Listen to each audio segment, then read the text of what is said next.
আজকে আমরা ঈদুল আজহার নামাজ বিশ্রামগঞ্জ কেন্দ্রীয় ঈদগাহ ময়দানে অত্র অঞ্চলে প্রায় 10-12টি মহল্লার মুসল্লিদেরকে নিয়ে একত্রিতভাবে আমরা আদায় করেছি।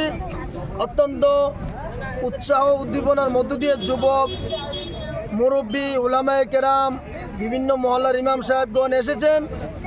আমরা অত্যন্ত খুশি এবং আনন্দিত। এই মুহূর্তে আমাদের মুসল্লিরা বাড়ি ঘরে যাচ্ছেন, আমাদের কুরবানি দেওয়া হবে।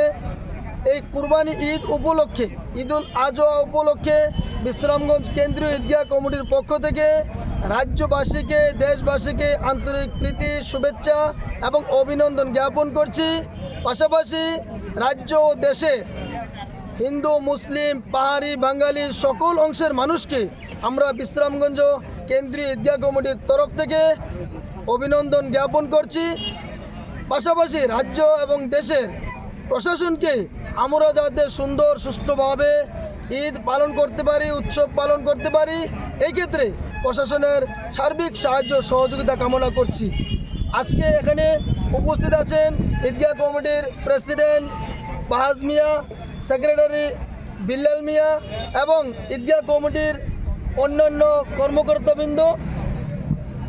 আমি আবারও ঈদগাহ কমিটির তরফ থেকে ঈদগাহের মধ্যে যারা নামাজ পড়েছেন, ঈদগাহ কমিটির আহ্বানে সাড়া দিয়ে সবাইকে আবার শুভেচ্ছা জানাচ্ছি।